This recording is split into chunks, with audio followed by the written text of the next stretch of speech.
Hello everyone, welcome back to my channel Sharma classes. मैं कमल शर्मा आज video लेकर आया हूँ क्लास 12 की चैप्टर नंबर 3 मैट्रिसेस के। बच्चों की एनसीईआरटी तो बच्चों को बहुत आसान लगती है, लेकिन जो एग्ज़ाम में क्वेश्चंस आते हैं, चाहे आपके स्कूल के एग्ज़ाम्स हो गए या फिर बोर्ड एग्ज़ाम्स हो गए, उसमें एक्स्ट्रा क्वेश्चंस बहुत आते हैं और ख़ासतौर पे एमसीक्यूज़ बहुत आते हैं। तो आज इस वीडियो में हम बात करेंगे नॉन एनसीईआरटी क्वेश्चंस के चैप्टर मैट्रिसेस के एमसीक्यूज़ की, और फिर आगे कंटिन्यू करेंगे वेरी शॉर्ट क्वेश्चंस 1 मार्क वाले, फिर 2 मार्क वाले आगे प्रोसीड करेंगे। तो इस वीडियो में हम बात करते हैं एमसीक्यूज़ की चैप्टर नंबर 3 मैट्रिसेस। तो चलो शुरू करते हैं।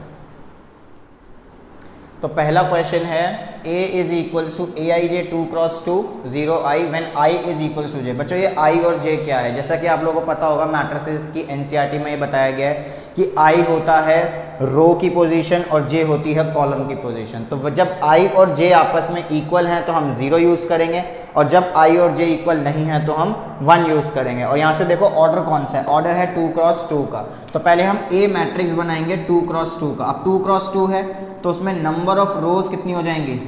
2 हो जाएंगी, और नंबर ऑफ कॉलम कितने हो जाएंगे? वो भी 2 हो जाएंगे। तो यहाँ से हमारे पास आ गया A11, A12, A21 और A22। ये हो गई हमारे पास रो और ये हो गया कॉलम। अब देखो i is equals to j, यानी कि रो और कॉलम किस में सेम है? ये देखो यहाँ पे देखिए आप 1 1 और 2 2, इसको कहते हैं i और j इक्वल, इसको कहते हैं i और j इक्वल, यानी 1 1 2 2 3 3। अगर 4 क्रॉस 4 का मैट्रिक्स है तो 4 4 ये होती है हमारी, यानी डायगोनल एलिमेंट्स को हम कहते हैं i is equals to j। जो भी डायगोनल एलिमेंट होगा उसको हम कहेंगे i is equals to j। इस क्वेश्चन में कह रहे हैं कि जो भी i is equals to j है, यानी जो डायगोनल एलिमेंट्स हैं वो हैं 0 और नॉन डायगोनल एलिमेंट्स हैं 1। तो 2 क्रॉस 2 है तो डायगोनल एलिमेंट हो गए 0 और नॉन डायगोनल एलिमेंट हो गए 1। ठीक है, इतना क्लियर हो गया। लेकिन क्वेश्चन में आपको कह क्या रहा है? क्वेश्चन में कह रहा है a स्क्वायर निकालना है आपको। अब a स्क्वायर कैसे निकालते हैं? a स्क्वायर निकालने के लिए आपको a मल्टीप्लाई a करना पड़ेगा, यानी इस मैट्रिक्स को खुद के साथ मल्टीप्लाई कराना पड़ेगा आपको। तो मल्टीप्लिकेशन आपने सीखी होगी, इसको फटाफट से सॉल्व करो, मल्टीप्लिकेशन निकालो। 0 को 0 से कराएंगे, एरोज जो हैं वो ये वाली फॉलो होती हैं। इस वाले ब्रैकेट के लिए ऐसे जाना है, इस वाले ब्रैकेट के लिए ऐसे आना है। तो 0 को 0 से मल्टीप्लाई कराएंगे तो 0 आएगा। फिर यहाँ से आगे आ जाओ, 1 को यहाँ नीचे आ जाओ, 1 को 1 से कराओ और दोनों को ऐड कर दो तो 0 प्लस 1। अब फिर 0 को 1 से कराएंगे तो 0 आएगा, 1 को 0 से कराएंगे तो 0 आ जाएगा। फिर अब ये रो खत्म हो गई, नीचे की बारी आ गई। 1 को 0 से 0, 0 को 1 से 0, और फिर ऐसे ही 1 को 1 से 1 और 0 को 0 से 0 हो गया। तो ये आ गया आपका a square is equals to 1 0 0 1। तो ये आता है आपका आंसर, ऑप्शन है बी।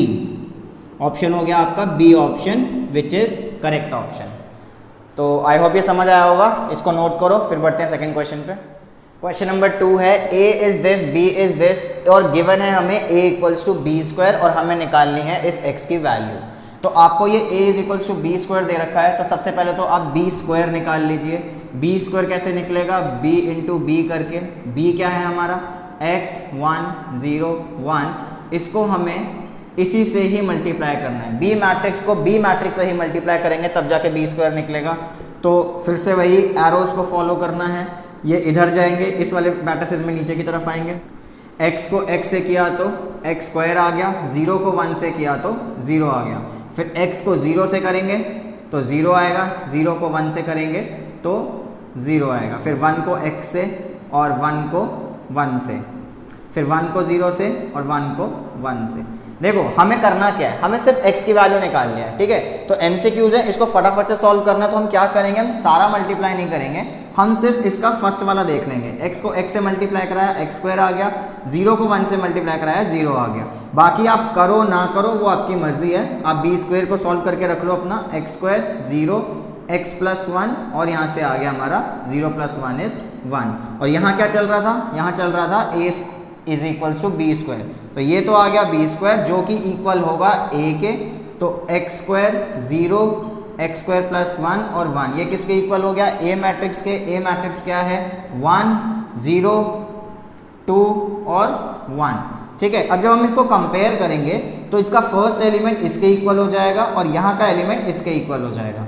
ठीक है, तो ये हो गया x स्क्वायर इक्वल्स टू 1 और ये सेकेंड रो का फर्स्ट कॉलम देखो, सेकेंड रो का फर्स्ट कॉलम यहाँ पे सेकेंड रो के फर्स्ट कॉलम के बराबर होगा, तो x plus 1 is equals to 2 हो गया। जब सॉल्व करेंगे तो यहाँ से 2 वैल्यू आएगी x की, जब स्क्वायर हटेगा तो यहाँ पे प्लस माइनस 1 आएगा और यहाँ पर वैल्यू आ जाएगी 1। लेकिन हमें क्या करना होता है, दोनों की कॉमन वैल्यू लेनी होती है, क्योंकि वेरिएबल तो एक ही है, x है, तो x equals to plus minus 1, x equals to 1, तो आप लिखोगे x इक्वल्स टू 1, माइनस वाला कैंसिल हो जाएगा। देखो ऑप्शंस में आपको दोनों दे रखे होंगे, प्लस माइनस भी दे रखा होगा और प्लस वाला भी दे रखा होगा, लेकिन हमें कौन सा लेना है, कॉमन वाला लेना है। तो और वाली जगह भी हमें चेक करना है कि x और कहीं तो नहीं आ रहा, वहां से भी हमें चेक करके कॉमन वाला आंसर देना है। तो आपका आंसर होता है b x इक्वल्स टू 1, जैसा कि मैंने बताया कि कॉमन वाला लेना होता है, तो आंसर हो गया x इक्वल्स टू 1। इसको नोट करो, समझो, फिर बढ़ना अगले क्वेश्चन पे। क्वेश्चन नंबर 3 कहता है कि if A is this matrix and A is symmetric matrix find x। हमें x की वैल्यू फिर से निकालनी है, लेकिन इस बार कंडीशन क्या दी हुई है कि जो मैट्रिक्स A है वो है सिमेट्रिक मैट्रिक्स। अब सिमेट्रिक मैट्रिक्स क्या होता है, जिसमें A is equals to A transpose हो, A is equals to A transpose हो। अब ट्रांसपोज का क्या मतलब है, A को तो हम ऐसे ही लिख देंगे 1 7 3 x स्क्वायर माइनस 2 5 7 3 7 माइनस 5, ये तो हो गया A मैट्रिक्स। अब A डैश यानी A ट्रांसपोज क्या होता है, जिसके रोज कॉलम बन जाते हैं और कॉलम रोज बन जाती है। यानी ये जो पहला रो है इसको हम पहला कॉलम बना देंगे, ये ऐसे लिखा है, हम इसको कॉलम को रो की फॉर्म में और रो को कॉलम की फॉर्म में लिख देंगे। तो पहला कॉलम मेरे पास ऐसे आ गया। अब 7 5 7 को सेकंड कॉलम बना देंगे और ये थर्ड रो को थर्ड कॉलम बना देंगे, तो ये आ गया मेरे पास इसका ट्रांसपोज। तो ट्रांसपोज का मतलब ही यही होता है when rows equals to column, ठीक है, when rows and columns are interchange. अब यहाँ से देखो ये जो x स्क्वायर माइनस 2 है ये किसके इक्वल हो गया, 7 के इक्वल हो गया। फर्स्ट रो का सेकंड कॉलम और फर्स्ट रो का सेकंड कॉलम 7 है। दूसरा अगर x दिख रहा है मुझे यहाँ पे दिख रहा है, तो ये भी दोनों सेम ही वैल्यू है। देखो इसको इससे कंपेयर करेंगे, इसको इससे कंपेयर करेंगे, क्योंकि अपनी पोजीशन के हिसाब से अपनी अपनी जगह पे है। तो यहाँ क्या बन जाएगा, x square minus 2 is equals to 7, तो x square is equals to 2 वहाँ चला गया, 7 प्लस 2 9 हो गया। अब स्क्वायर हटेगा तो प्लस माइनस 3 आएगा। बच्चों इस क्वेश्चन में हमें कोई और जगह पे x नहीं दे रखा जिसको हम कंपेयर करके या फिर कॉमन वैल्यू ढूंढे। यहाँ पे एक ही जगह x आ रहा है, चाहे हम इन दोनों को ले चाहे हम इन दोनों को ले, बात तो सेम ही रहेगी। तो इसलिए ऑप्शन के हिसाब से हमारा आंसर प्लस माइनस 3 ही रहेगा, which is A option, x equals to plus minus 3। ठीक है, इसको नोट करो, फिर आप बढ़ना आराम से अगले क्वेश्चन पे। तो क्वेश्चन नंबर 4 कहता है कि A is equals to this matrix and A is skew symmetric matrix, find x। पहले वाले क्वेश्चन में हमें सिमेट्रिक दे रखा था, इस वाले क्वेश्चन में हमें स्क्यू सिमेट्रिक दे रखा है। तो स्क्यू सिमेट्रिक की क्या कंडीशन होती है, A is equals to minus A transpose. Symmetric में माइनस नहीं लगता, स्क्यू सिमेट्रिक में माइनस लग जाता है। तो फिर से वही करेंगे, पहले A को लिख लेते हैं 0 minus 5x minus 1 x square plus 6 x square minus 9 minus 7 1 7 0। अब क्या करेंगे, माइनस का साइन लगाएंगे और इसका ट्रांसपोज कर देंगे। ट्रांसपोज का क्या मतलब बताया था अभी पीछे वाले क्वेश्चन में, कि रोज कॉलम बन जाती हैं, कॉलम रोज बन जाती है। तो ये जो पहली रो है ये पहला कॉलम बन जाएगा, दूसरा वाला जो दूसरी रो है उसको हम कॉलम बना देंगे, सेकंड कॉलम, और जो थर्ड रो है उसको हम थर्ड कॉलम बना देंगे। अब ये बाहर माइनस है, इस माइनस को अगर हम अंदर मल्टीप्लाई कराते हैं मैट्रिसेस के, तो हमारे पास बन जाएगा कुछ इस तरह से। इस माइनस को अंदर मल्टीप्लाई कराएंगे तो 0 तो यही रहेगा, ये हो गया माइनस एक्स स्क्वायर प्लस 6 और ये हो गया माइनस 1। माइनस को जब कराया था तो ये हो गया 5x, ये माइनस अंदर आया तो माइनस एक्स स्क्वायर माइनस 9 और ये हो गया माइनस 7, और माइनस को कराया तो प्लस 1 प्लस 7 और 0। तो ये हो गया स्क्यू सिमेट्रिक। अब हमें एक्स स्क्वायर की वैल्यू, एक्स स्क्वायर माइनस 9 और एक्स स्क्वायर प्लस 6 दे रखा है, हमें एक्स की वैल्यू निकाल के बतानी है क्या आएगा। तो बच्चों यहाँ से देखो कंपेयर करें अगर फिर से, तो एक्स स्क्वायर प्लस 6 को हम 5x के इक्वल रख सकते हैं। तो हमने यहाँ रखा एक्स स्क्वायर प्लस 6 को 5x के इक्वल, और दोबारा अगर देखिए तो माइनस 5x को हम इसके इक्वल रख सकते हैं। तो यहाँ से हम सॉल्व करेंगे -5x को -x² + 6, लेकिन अगर दोनों साइड देखें तो माइनस से माइनस कैंसिल हो गया, 5x = x² + 6 आ गया। ये दोनों चीज़ सेम आ गई, दोनों चीज़ सेम आ गई, तो किसी एक को ही सॉल्व कर लेंगे, हमारा काम हो जाएगा। और फिर तीसरी चीज़ आती है, x हमें यहाँ दिख रहा है x² - 9 और -x² - 9, तो इसको क्या करेंगे, ये हो जाएगा x² - 9 - -(x²- 9)। जब इसे सॉल्व करेंगे तो x² - 9 ब्रैकेट खोलेगा -x² + 9 हो जाएगा, यहाँ से x² इधर आएगा, x² + x² = 9 उधर जाएगा, 9 + 9 ये हो गया 2x² = 18, x² = 9 और यहाँ से आता है x = ±3। यहाँ से जो वैल्यू आई है हमारे पास, x की वैल्यू आई है वो आई है +-3, लेकिन हमारे पास फिर से +-3 है, ऑप्शन में भी +-3 दिख रहा होगा आपको, लेकिन हमारे पास अभी एक चीज़ और थी, यहाँ से और यहाँ से हम कॉमन देखेंगे कि आंसर क्या आ सकता है। तो जब इसको सॉल्व करेंगे तो x² 5x इधर आ जाएगा, -5x + 6 = 0। अब यहाँ लगती है middle term splitting. Middle term splitting आपको सीखी होगी आपने 9th क्लास में, तो फटाफट से इसको मिडिल टर्म स्प्लिटिंग लगा देंगे। ये बन जाएगा 3x - 2x + 6 = 0 और x कॉमन, x - 3 - 2x - 3 = 0। तो यहाँ से जो वैल्यू आती है x - 2 और x - 3, x की वैल्यू 2 और x की वैल्यू 3। तो देखो कॉमन क्या है, यहाँ तो +-3 था, या तो +3 हो सकता है या -3 हो सकता है, तो x = 2 तो कट गया, ये तो हो नहीं सकता, तो आंसर क्या आया, x = 3। दोनों में से कॉमन आ गया हमारा x = 3, जो कि हमारा होगा आंसर। तो जो भी ऑप्शन आपको दिखता है x = 3 वही हमारा सही आंसर होगा। तो हमें ध्यान रखना है कि हमें बाकी जगह भी x की वैल्यूज देखनी है और उसके हिसाब से हमें आंसर देना है, ठीक है, समझ आ गया होगा, नोट करो इसको। बढ़ते हैं फिर नेक्स्ट क्वेश्चन पे। Next question is, if A is this matrix where A is a scalar matrix then find the value of x + y। तो हमें क्या करना है, हमें इस बार ना ये सिमेट्रिक गिवन है, हमने एक सीखा सिमेट्रिक, एक सीखा स्क्यू सिमेट्रिक, अब आता है स्केलर मैट्रिक्स। स्केलर मैट्रिक्स एक ऐसा मैट्रिक्स होता है जिसके सारे एलिमेंट 0 होते हैं सिवाय डायगोनल एलिमेंट्स के। जैसे अभी हमने एक क्वेश्चन में किया था I = j, जहाँ पे रो और कॉलम की पोजीशन सेम होती है, यानी डायगोनल एलिमेंट्स। तो ये डायगोनल एलिमेंट्स आपस में इक्वल होते हैं। तो हमें यहाँ पे दे रखा है 2y - 7, यहाँ दे रखा है x - 3 और यहाँ दे रखा है 7। अगर स्केलर मैट्रिक्स में ये तीनों नंबर सेम होते हैं तो क्या हम कह सकते हैं कि x - 3 = 7। आई बात समझ, दोबारा सुन लो कि स्केलर मैट्रिक्स क्या होता है, जिसमें तीनों नंबर सेम होते हैं। अगर तीनों नंबर सेम है तो हमें यहाँ पे y की टर्म्स में, यहाँ x के टर्म्स में और यहाँ 7 दे रखा है, तो इसका क्या मतलब हुआ कि x - 3 इक्वल हो जाएगा 7 के, x की वैल्यू आ गई 7 + 3 यानी 10, और यहाँ पे 2y - 7 इक्वल हो जाएगा 7 के, ये वाला इसके इक्वल हो जाएगा। तो यहाँ से जो वैल्यू आएगी वो आ जाएगी आपकी y की वैल्यू जो होती है 7 हो गई यहाँ से। अब हमें क्वेश्चन में क्या पूछ रहा था, x + y, तो x था 10, y था 7, आंसर आ गया 17। तो जो भी ऑप्शन होगा 17 वो आपका आंसर होगा, ठीक है। स्केलर मैट्रिक्स याद रखना क्या होता है, जिसमें तीनों नंबर सेम होते हैं और बाकी के नंबर्स जो होते हैं, बाकी के जो एलिमेंट्स होते हैं वो 0 होते हैं, ठीक है, नोट करो इसको। फिर नेक्स्ट क्वेश्चन करते हैं। तो नेक्स्ट क्वेश्चन है, if A is a matrix of order 2023 cross 2024, यानी A का जो ऑर्डर है वो है 2023 और 2024, ये ऑर्डर दे दिया हमें, ये होता है रो की नंबर और ये होता है नंबर ऑफ कॉलम, ठीक है। And B is a matrix, B एक और मैट्रिक्स है जिसका ऑर्डर नहीं दे रखा, तो हम मान लेते हैं उसका ऑर्डर है P cross Q, such that AB dash and B dash A both are defined. अब ये डैश का मतलब तो हो गया ट्रांसपोज, लेकिन डिफाइन का मतलब क्या होता है, इस क्वेश्चन को ध्यान से समझना। वैसे तो इसको क्वेश्चन को करने में ज़्यादा टाइम नहीं लगेगा, लेकिन समझने में इसको थोड़ा सा टाइम लग जाएगा, थोड़ा सा ये इंपॉर्टेंट भी है और थोड़ा ट्रिकी भी है।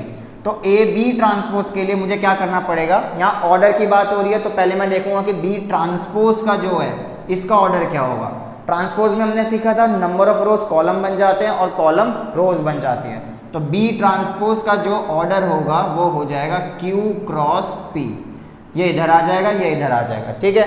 B ट्रांसपोज का ये हो गया, और ज़रूरत पड़ेगी A ट्रांसपोज की भी, तो A ट्रांसपोज क्या हो गया 2024 2023। सबसे पहले हमने इनके ट्रांसपोज का ऑर्डर लिख लिया। अब क्वेश्चन कह रहा है A B transpose is well defined. अब वेल डिफाइंड का मतलब क्या होता है, ध्यान से समझना। जो ए का है, ए का ऑर्डर लिख लो। ए का ऑर्डर क्या है, 2023 2024। और बी का क्या है, बी नहीं है यहाँ पे, बी ट्रांसपोज है, तो बी ट्रांसपोज का क्या है, क्यू क्रॉस पी। अब वेल डिफाइंड का मतलब होता है कि जो इसका ये वाला नंबर है और ये वाला नंबर, ये आपस में होते हैं इक्वल। वेल डिफाइंड का ये मतलब होता है। तो इसका जो कॉलम है और इसका जो रो है वो आपस में क्या होगा, सेम होगा। तो यहाँ से मेरी Q की वैल्यू आती है 2024। ठीक है, ये चीज़ समझ आ गई। ए बी ट्रांसपोज वाला हमारा काम हो गया। आगे देखते हैं, आगे हमें दे रखा है बी ट्रांसपोज ए भी वेल डिफाइंड है। अब बी ट्रांसपोज ए का क्या मतलब हो जाएगा, तो पहले तो बी ट्रांसपोज का ऑर्डर लिख लो, क्यू क्रॉस पी। और यहाँ से फिर ए का करना है, ध्यान रखना ट्रांसपोज नहीं है, ए है। ए का हमारा ऑर्डर हो गया 2023 इंटू 2024। अब मैंने क्या कहा था, इसका कॉलम और इसका रो आपस में क्या होते हैं, इक्वल हो जाते हैं। तो यहाँ से P की वैल्यू आ गई 2023। तो वो क्या पूछ रहे थे, वो B का ऑर्डर पूछ रहे थे। तो B का ऑर्डर क्या माना था हमने, P क्रॉस Q। तो B का ऑर्डर आ जाएगा 2023 क्रॉस Q की वैल्यू क्या आई थी, 2024। तो ये होता है B का ऑर्डर। तो जो भी ऑप्शन आपका ये है वही हमारा सही आंसर होगा। ठीक है, इसको नोट करो, समझ लो। वेल डिफाइंड का मतलब समझना। इस क्वेश्चन को दोबारा देखना, अगर ये नहीं समझ आया तो एक बार फिर देखना। आई एम कन्फर्म कि ये पूरा का पूरा समझ आ जाएगा। ठीक है, नोट करो इसको। नेक्स्ट क्वेश्चन है, ए मैट्रिक्स दिया हुआ है हमें और यहाँ क्वेश्चन में लिखा है कि A is a diagonal matrix, find X into Y. X Y की वैल्यू निकालनी है हमें। अब ये मैट्रिक्स डायगोनल मैट्रिक्स है। अभी एक क्वेश्चन में हमने पढ़ा था स्केलर मैट्रिक्स। स्केलर मैट्रिक्स और डायगोनल मैट्रिक्स में सिर्फ एक ही डिफरेंस होता है। क्या डिफरेंस होता है कि जो स्केलर मैट्रिक्स के डायगोनल एलिमेंट्स होते हैं वो सारे के सारे सेम होते हैं।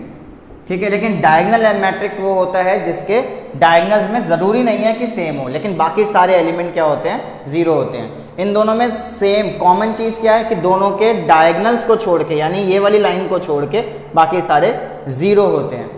फ़र्क क्या है, स्केलर में तीनों इक्वल होते हैं, डायगोनल में तीनों इक्वल नहीं होते, बस इतना सा फर्क है। बाकी कॉन्सेप्ट सारा वही लगेगा।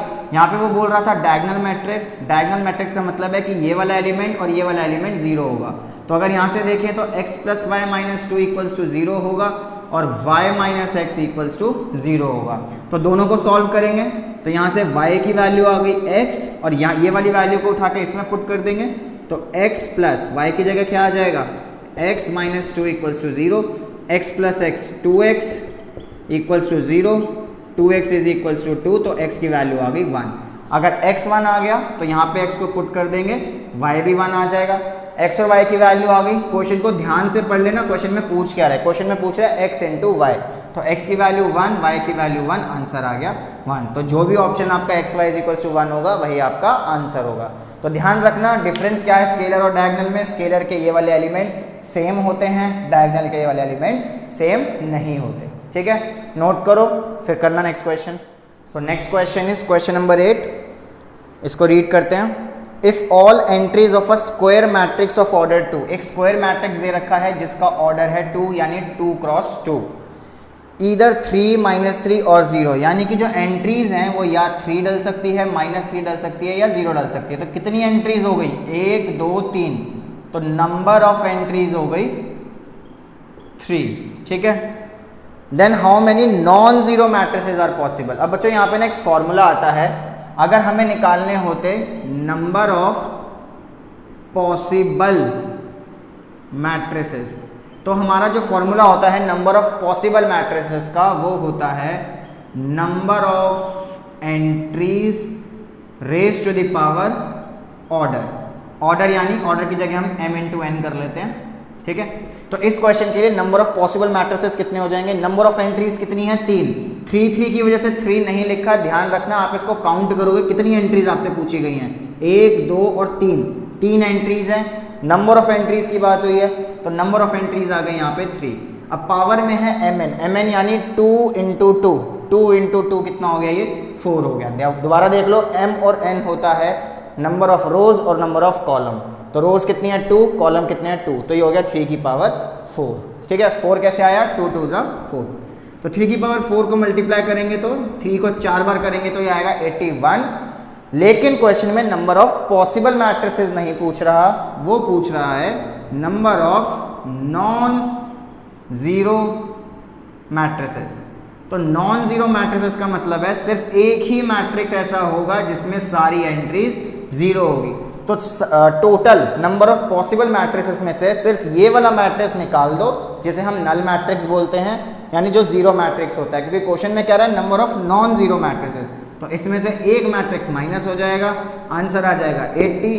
तो जो भी ऑप्शन 80 है वही हमारा आंसर होगा। बेटा क्वेश्चन को ध्यान से पढ़ लेना, क्योंकि क्वेश्चन में वो आपसे नंबर ऑफ पॉसिबल मैट्रिसेस भी पूछ सकता है, तो आपका आंसर होगा 81। लेकिन अगर क्वेश्चन में पूछा है number of non zero matrices तो आप में एक माइनस कर दोगे और आपका आंसर होगा 80। बात समझ आ गई? नोट करो, फिर करना next question. Next question is if all entries of a square matrix of order 3, इस बार ऑर्डर 3 दे रखा है, तो 3 cross 3 of order 3 are either 1 और 0, 1 और 0, तो कितनी नंबर ऑफ एंट्रीज हो गई? नंबर ऑफ एंट्रीज हो जाएंगी 2, 1 और 2, ठीक है, नंबर ऑफ एंट्रीज हो गई 2।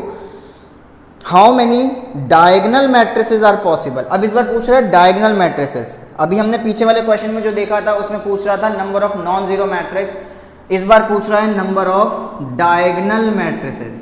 तो बच्चों डिफरेंस क्या है?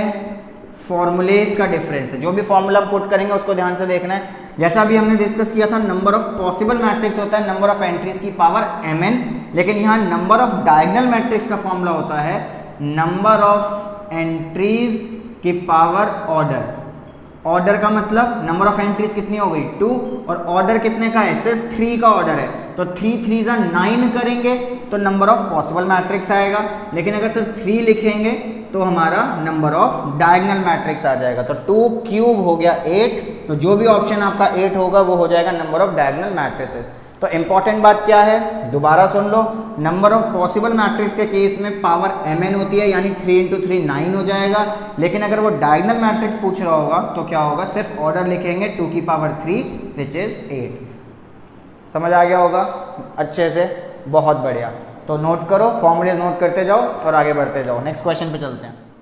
तो नेक्स्ट क्वेश्चन है question number 10, if all entries of a square matrix of order 3, order हो गया 3, ऑर्डर 3 आर ईदर 5 और 0, तो नंबर ऑफ एंट्रीज कितनी हो गई इस बार? नंबर ऑफ एंट्रीज हो गई हमारे पास 1 और 1 2, तो नंबर ऑफ एंट्रीज हो गई हमारे पास 2, ऑर्डर हो गया 3 क्रॉस 3 का, ठीक है। पूछ क्या रहा है? क्या वो नंबर ऑफ पॉसिबल मैट्रिक्स पूछ रहा है, नंबर ऑफ डायगोनल मैट्रिक्स पूछ रहा है? क्वेश्चन पढ़ के देखते हैं। Then how many identity matrices are possible? भाई नई चीज आ गई, आइडेंटिटी मैट्रिसेस। आइडेंटिटी मैट्रिक्स क्या होता है? जिसके डायगोनल एलिमेंट्स 1 होते हैं, बाकी सब 0 होता है। ऑर्डर क्या था? 3, तो हम 3 वाला बना लेते हैं। तो ये बाकी एलिमेंट्स क्या हो जाएंगे? 0 हो जाएंगे, और डायगोनल एलिमेंट क्या हो जाएगा? 1। डायगोनल एलिमेंट क्या होता है बताया था? जिसके सिर्फ डायगोनल ही हो, बाकी सारे 0 हो। एक हमने पढ़ा स्केलर मैट्रिक्स। स्केलर मैट्रिक्स में ये नंबर आपस में इक्वल होते हैं। एक हमने पढ़ा उसके बाद हमने पढ़ा था डायगोनल मैट्रिक्स। डायगोनल मैट्रिक्स में ये तीनों नंबर इक्वल ना हो तब भी चलेगा, लेकिन बाकी सारी एंट्री 0 होती हैं। अब हमने पढ़ा आइडेंटिटी मैट्रिक्स। आइडेंटिटी मैट्रिक्स में तीनों नंबर 1 होते हैं, यानी ये एक ऐसा स्केलर मैट्रिक्स है जिसके डायगोनल एलिमेंट्स 1 हो, इसे हम कहते हैं आइडेंटिटी मैट्रिक्स। भाई अब वो पूछ रहा है नंबर ऑफ आइडेंटिटी मैट्रिसेस। भाई नंबर ऑफ आइडेंटिटी मैट्रिसेस पूछ रहा है, वो एलिमेंट्स क्या होने चाहिए थे? 1। सिर्फ एक ही आइडेंटिटी मैट्रिक्स होता है, तो 1 1 1 होना चाहिए। मेरे पास एंट्री 1 भी तो होनी चाहिए फिल करने के लिए, लेकिन मेरे पास एंट्री क्या है? 5 और 0। तो चाहे जितनी मर्जी एंट्री दे रखी हो, अगर 1 ही नहीं है यहाँ पे, तो नंबर ऑफ आइडेंटिटी मैट्रिक्स क्या हो जाएगा? 0 हो जाएगा। दोबारा सुन लो, शायद से ना समझ आया हो ये, एक बार में दोबारा सुन लो। क्या कहने का मतलब है कि आइडेंटिटी मैट्रिक्स के जो एलिमेंट्स होते हैं, डायगोनल्स होते हैं, वो 1 होते हैं। तो भाई 1 फिल करने के लिए मेरे पास एंट्री भी तो 1 होनी चाहिए। मेरे पास तो 5 और 0 है, मैं या तो यहाँ पे 5 लिख सकता हूँ या फिर यहाँ पे 0 लिख सकते हैं। लेकिन आइडेंटिटी मैट्रिक्स में क्या चाहिए? हमें तो 1 चाहिए, 1 है ही नहीं, तो इसलिए नंबर ऑफ आइडेंटिटी मैट्रिक्स क्या होगा? 0। जब भी नंबर ऑफ आइडेंटिटी मैट्रिक्स पूछेगा, या तो आपका आंसर 0 होगा या फिर आपका आंसर 1 होगा। बस आप ये चेक कर लेना आपके नंबर ऑफ एंट्रीज में 1 यहाँ पे है या नहीं। अगर 1 है तो आंसर 1 होगा, अगर 1 नहीं है तो आंसर 0 होगा, ठीक है। तो हमारा आंसर आता है 0। आप ऑप्शन पे टिक कर लेना, जो भी आपका ऑप्शन हो, ठीक है, इसको नोट करो। तो ये थी हमारे 10 MCQ क्वेश्चन क्लास 12 के मैट्रिसेस चैप्टर के। आगे और वीडियोस लेकर आएंगे और कॉन्सेप्ट करेंगे। पहले आप इसको रिवाइज कर लो, जितने भी फॉर्मूलेज लिखवाए गए हैं इसको अच्छे से याद कर लो। तब तक के लिए bye bye, take care, all the best.